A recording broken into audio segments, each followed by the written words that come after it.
Every manga starts with its cover, and One Piece is no different.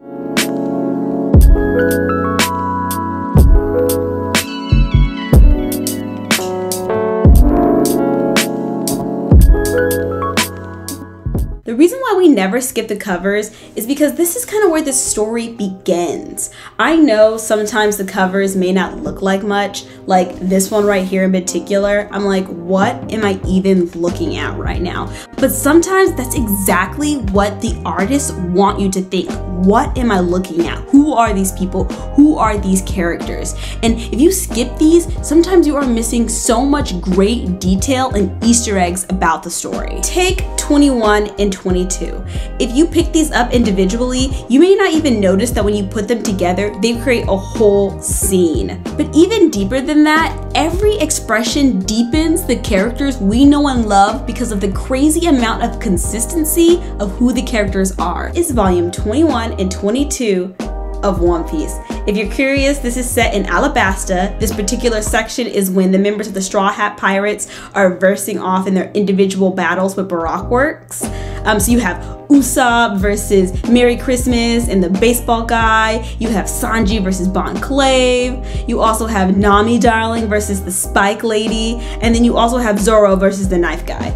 Look at Zoro here, facing off with the Knife Guy. I even love Nami's expression. She looks so great. Even Vivi's mad and upset. Each character gets a spot and a showcase on how they feel and who they are. Not all of them are serious. Not all of them are brave, but all of them will fight. Look at Usopp, will fight. And they all have their own individual reasons to fight. And where do you get that? In the covers. And you can only really get this if you take the time to just really appreciate some of the covers here. We can't forget the spine art that they do here. I love how in 21 and 22, you already have this epic scene, this landscape of how people are gonna battle and who they're battling with. But when you turn it over to the spine, you have Luffy and Croc facing off because at the end of the day, it's Croc versus Luffy. This is amazing. We never, ever, ever skip the covers.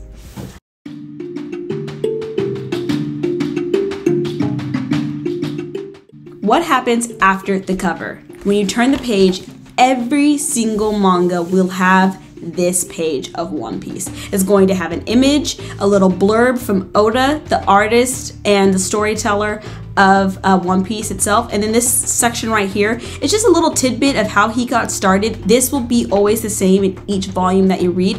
The image and the blurb is different each time. It's tempting, isn't it, to skip this page and go on to the story? I mean, like, what actually is here about One Piece? And to be honest, nothing actually.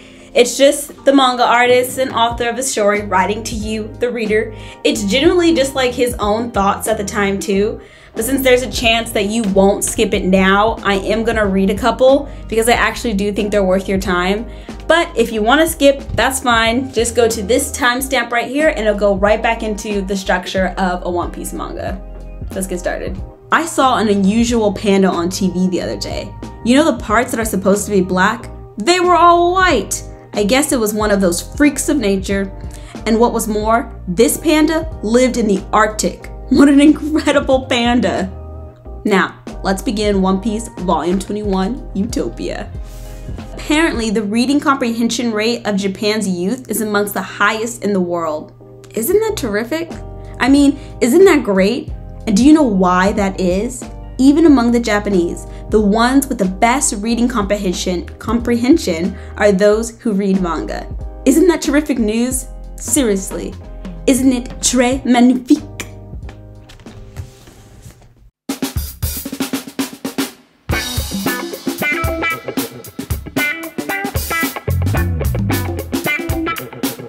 We never skip the title pages, but you already knew that, so I don't even have to dwell here.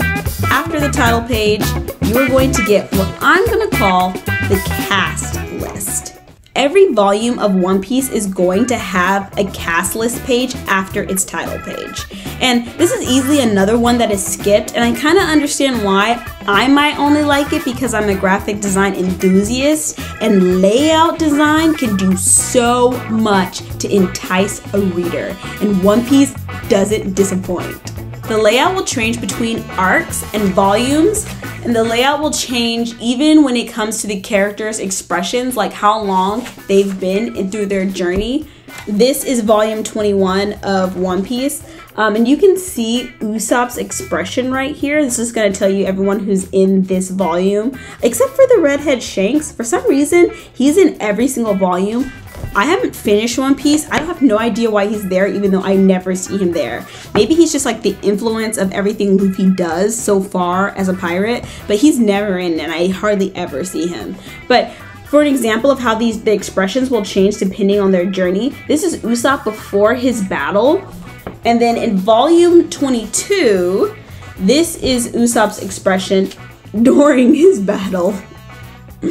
So like the expressions will absolutely change depending on like where the character is in their journey in that particular volume. I really like Vivi's. This one's right here after she's like gone through a hell and high water. But just a few pages ago, like the previous volume, her expression looked like this. So imagine Vivi, who like this is kind of like the start of them going into Alabasta, and then in volume 22, as she's gone through hell and high water to try to save her kingdom, and now she looks like this. It's just an amazing touch and detail that absolutely is not necessary in the story at all, but Oda and the team, with the change of their expressions depending on the character's mood throughout the manga, you get so much of how the character is feeling and what they've been through even before one page of the story. That is so amazing, and people skip it, and I don't know why. After, you're going to get this mysterious page, and I will be quite honest, I don't really know the point of these mysterious pages other than these might be other characters from either further along in the story or from the past of One Piece. This guy is from East Blue, I believe. He's one of Arlong's goons, and he has his own journey as the Straw Hat Pirates are on their own. These are super fun. I do enjoy them, but I honestly do not understand their purpose other than they are a chapter break. How One Piece is structured as a manga is every 10 pages, so starting from this page, 1, 2, 3, 4, 5, 6, 7, 8, 9, 10 is a chapter break. Every 10 pages, you'll get a chapter break, and there are going to be 3 different chapter breaks. You're going to get a mysterious page, and you also get the SBS question corner, which we will get to. But first, you're going to get this chapter break. So if we counted another 10 pages, 1, 2, 3, 4, 5, 6, 7, 8, 9, and 10, chapter break. And the chapter, this is one of the other chapter breaks. I said there's going to be 3. 1 is this mysterious page, 2 is the SBS corner, and then the third one is the full page art. I adore these. These pages are what got me hooked on One Piece. I love them. They're amazing. You only get 2 full pages of arts in every volume. The 10 pages, you'll get an SBS corner. You'll get about 6 of these. You'll get a mysterious page. They kind of go hand in hand within the 2. And then you'll get this full page art. You only get 2 of these. And when you get to the second one, you're halfway done with the manga. This one, and then to be halfway done with the manga, let me just flip to it. Another SBS page.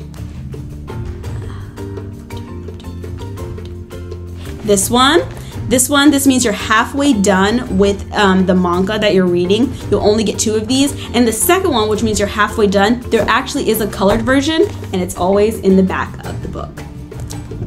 And also, these are really cool because like the shirts that Luffy wears are like actually really fun, and I would love to create a couple of them. But you'll always have a full blank page, and I just want to show you a couple of them because they're so freaking cool. Just a montage of them, okay?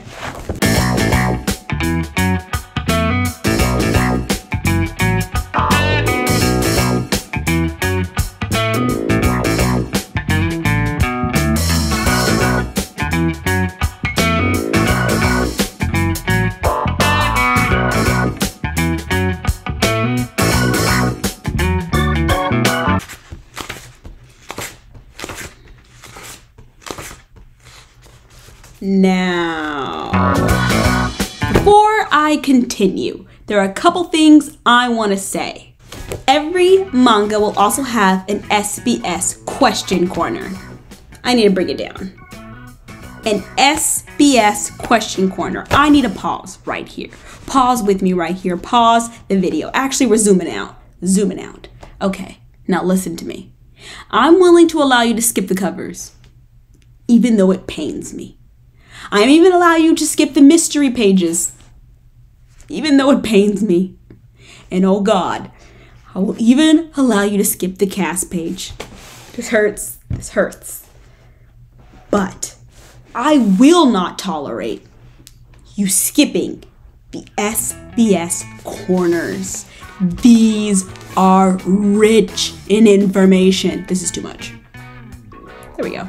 These are rich in information, and any pirate that loves One Piece wants you to read these because they're so freaking interesting and hilarious. I want you to know that Oda is as much as part of One Piece as Luffy is. Like, he is like so much of a vein in the story that you could not even express on how much he has implemented himself in the story as long as Luffy is internal to the story. And let me show you an example.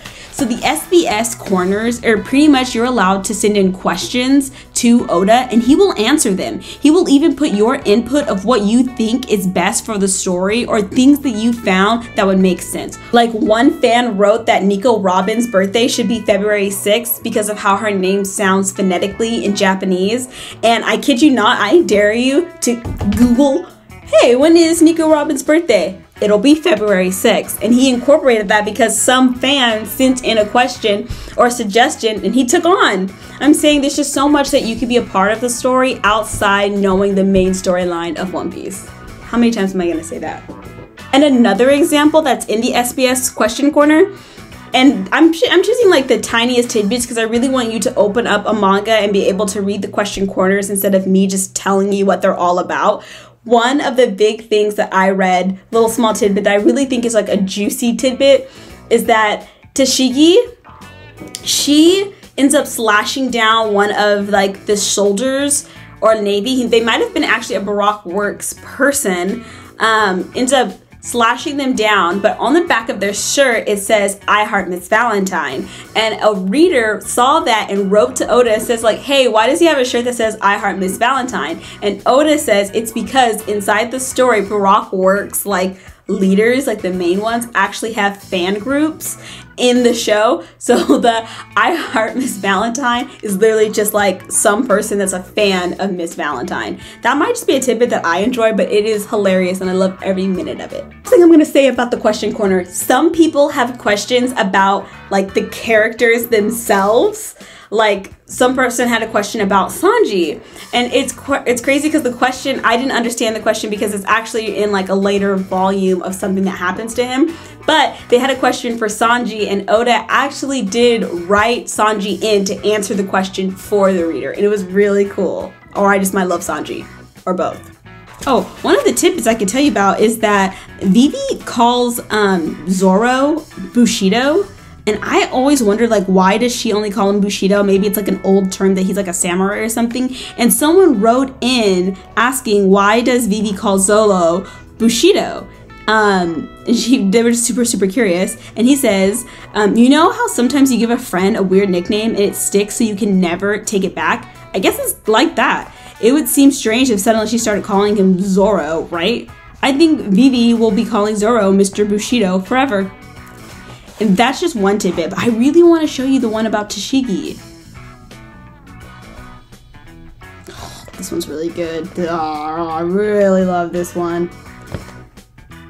This page in particular was actually, this page, okay, I gotta tell you about this one. In volume 21, and if you go to the last SBS page, this is actually Oda explaining how he's hands off of when it comes to the One Piece anime, that he actually doesn't have like a lot of say.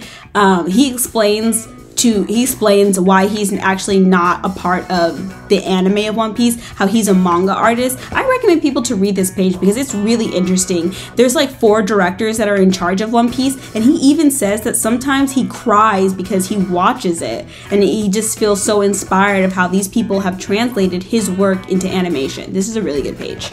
But that's why we don't skip the SBS corners, because they're so rich and full of information. Let's move on. All right, let's recap. You're gonna have a cover. You're gonna have Oda's blurb page. You're going to have a title page. You're going to have the cast layouts and how they all end up being very different. You're going to have a mystery page along with the table of contents. You're going to have 10 pages of story, and then you'll have a mystery page and you'll have an SBS corner. Then once you get into the middle of the book, you'll have a full art page. I don't know how to do this. Full art page when you get into half of the book. I'm gonna lay out on this side the breakdown of every single volume of One Piece, how it goes, the cover, the blurb page, the title page, the cast, the mystery page, and the table of contents. You'll have 10 pages, oops, let me scroll. You'll have 10 pages of story, 1 SBS corner, 10 pages of story, 1 full page of art, 10 pages of story, another SBS page, 10 pages of story, another SBS page, 10 pages of story, full art page, and that full art page will be the halfway mark. The mystery page, 10 pages of story, another SBS corner, 10 pages of story, another SBS corner, and then finally the last 10 pages of story. All right, I need to say this, that these are all going to be in a One Piece manga volume, but this might not be the exact lineup. I know in volume, I believe 18, instead of having like a title page, it actually just jumps right into the story, and that's kind of unusual because that's not how the other volumes are so far. And I should also say this is the lineup, but not necessarily like, you know, I'm sorry, these are all these components are going to be here, but not necessarily the lineup. That's what I'm trying to say. That's it. The reason why I made this video is because I wanted to show how much love, time, and structure there is to One Piece. And with showing that, I hope you feel more at ease to read and, well, love One Piece. You don't and won't have to be disappointed and stressed to finish. It's a big manga, it's a big anime, and a big community surrounding it. And if you're just starting out, like me, it can be kind of intimidating to talk about how much you love it because people are so far along. But also, I will say that I have met some other pirates that are also in love with One Piece, and they all have been cool. I know people say that One Piece gets like spoiled a lot, but I just have not found that to be the case. Everyone that I've talked to about One Piece has never tried to spoil anything, and they understand like the journey to finish and be a part of the community of One Piece, because it's way bigger than like what I expected. Is like, people understand like, oh yeah, can't wait until you get to this moment. Can't wait until you get to Arc. One of my friends like, cannot wait until you get to Water 7. And I'm currently right now in Skypia. Thank God for like Alabasta took forever. But I really wanted just to show that you can read this and start this anime, this manga, and not be intimidated. You just take it 10 pages at a time. 10 pages and then you get a break. 10 pages and you get a break. And those breaks are so fun and epic.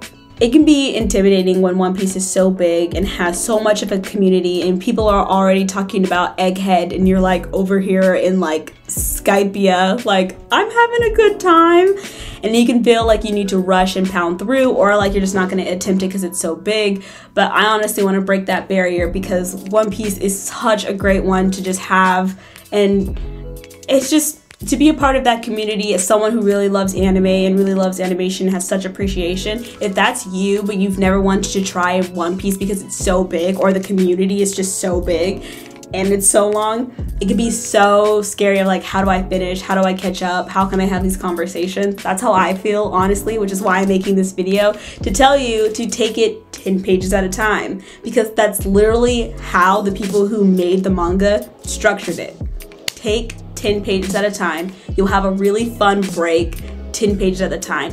And I have to be honest that One Piece, just looking at the structure, it was not made to plow through. It was not made for you to like rush through. It was made to be a journey, just like how it is for all of the Straw Hat Pirates. Alright guys, I hope you enjoyed this video. If you're new to One Piece, please comment down below. I really would like to like start like a little group or community or something so I could talk to, I know this sounds bad, but I could talk to like people who are very like new to One Piece because I feel so new to it. Yeah, I want to talk to you guys. Comment down below where you are at in One Piece. Yeah, and I'll see you next time. My name is Temperance and so long, Hotman.